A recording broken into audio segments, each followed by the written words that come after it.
একজন মরমী কবি ও সুফি সাধক হজরত শাহ সীতালং রহমতুল্লাহ আলাইহি বর্তমান যুগের ছেলেমেয়েদের মধ্যে হজরত শাহ সীতালং সম্পর্কে খুব একটি আগ্রহ না থাকলেও পুরনো দিনের যে মানুষগুলো দুনিয়ায় এখনও বেঁচে আছে কিংবা দুনিয়া থেকে চলে গেছেন তাদের মধ্যে প্রায়শই শুনতাম শাহ সীতালং সম্পর্কে। আমি ছোটোবেলা আমার বাবার মুখে শুনতাম সেই সুফি সাধক মরমী কবি শাহ সীতালং রহমতুল্লাহ আলাইহির নিজ হাতে লিখিত এবং গাওয়া সেই মরমী কবিতাগুলো পাঠ করতে।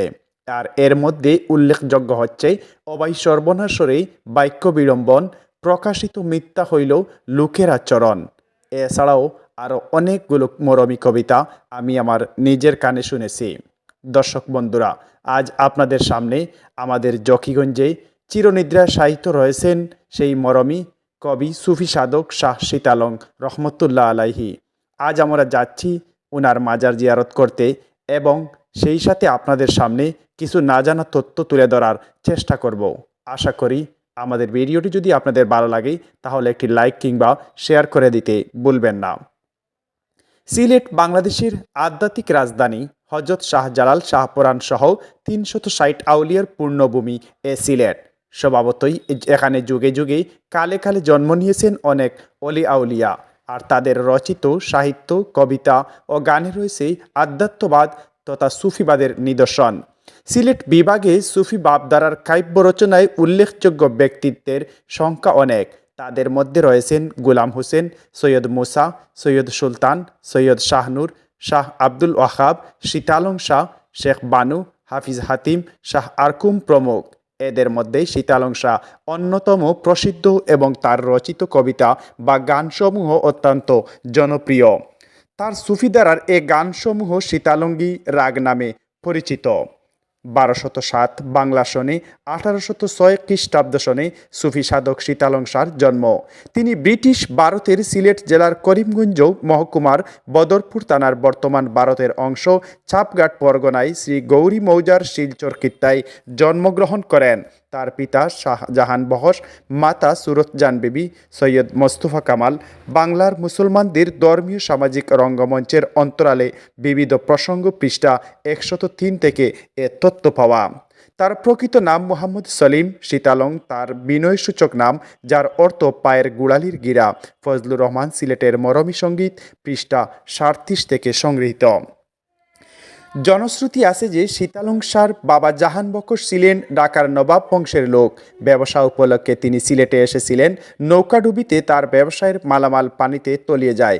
এরপর তিনি জমিদার মীর মাহমুদের বাড়িতে আশ্রয় নেন। মীর মাহমুদ তার গুণে মুগ্ধ হয়ে আপন কন্যা সুরতজানকে তার সাথে বিবাহ দেন।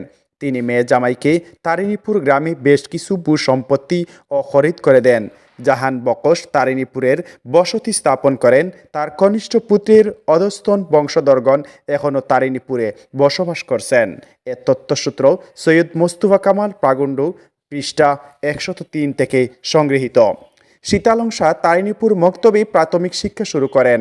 পরে তিনি বর্তমান গোলাপগঞ্জ উপজেলার ফুলবাড়ী মাদ্রাসায় ভর্তি হন। এখানে তিনি ইলমে দিন অর্জন করেন, পাশাপাশি আধ্যাত্মিকতার তালিম গ্রহণ করতে থাকেন আপন মুর্শিদের কাছে। তিনি কয়েকজন কামিল উস্তাদের সংস্পর্শে এসেছিলেন। তার কবিতায় তাদের নামও পাওয়া যায়। তারা হলেন শাহ আব্দুল আলী, শাহ আব্দুল ওয়াহাব, শাহ আব্দুল কাদির রহমতুল্লাহ। এদের মধ্যে শাহ আব্দুল ওয়াহাব ছিলেন একজন প্রসিদ্ধ অলিউল্লাহ ও সুফি কবি। ববতরান, হাসরতরান, বেদকায়া ইত্যাদি তার প্রসিদ্ধ গ্রন্থ। দ্বিতীয় মুর্শিদ শাহ আব্দুল কাদিরও সুনামে প্রসিদ্ধ ছিলেন। সীতালং শাহ আধ্যাত্ম সাধনার এক পর্যায়ে স্বীয় মুর্শিদ শাহ আব্দুল ওয়াহাব রহমতুল্লাহ এর নির্দেশেই ঘর সংসার ত্যাগ করে ভুবন পাহাড়ে চলে যান। এই পাহাড়ে তিনি অনেক বছর নির্জন সাধনায় অতিবাহিত করেন। এদিকে পুত্রের বিরহে মা ব্যাকুল হয়ে পড়েন। তিনি 4 জন লোককে ফুলবাড়িতে শাহ আব্দুল ওয়াহাব রহমতুল্লাহ এর নিকট পাঠান। শাহ আব্দুল ওয়াহাব রহমতুল্লাহ তাদেরকে এ মর্মে আশ্বস্ত করেন যে সীতালং শাহ আগামী 1 সপ্তাহের মধ্যে বাড়িতে আসবেন। ছেলের আসার খবর শুনে মা নানা ধরনের পিঠাপুলি দুধের স্বর জমা করে শিকায় তুলে রাখেন। এক রাতে সীতালং শাহ বাঘের পিঠে সোয়ার হয়ে বাড়ির আঙ্গিনায় এসে মাকে ডাক দেন। মা বের হয়ে বাঘ দেখে ভয় পেয়ে যান। তখন তিনি মাকে বললেন, ভয় করো না মা, এরা আমার পোষা কুকুরের মতো। শিকায় রাখা পিঠাগুলো নিয়ে আসো আর খুশি মনে আল্লাহর রাস্তায় আমাকে বিদায় দাও, তা না হলে কিছুই হাসিল হবে না। মা খাবার দিলে তিনি কিছু খেয়ে মাকে খুশি করলেন এবং আল্লাহর আস্তে বিদায় দিতে অনুরোধ করলেন।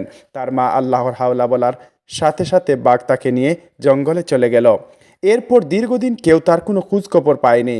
দীর্ঘ 11 বছর পর লাউড়ের পাহাড়ের পাদদেশে শাহ আরফিনের মাজারের পাশে এক মাছ শিকারী ধ্যানমগ্ন অবস্থায় তাকে দেখতে পেয়ে তার নিকট গমন করে, কিন্তু কোনো কথা না বলে বাড়ি চলে যায়।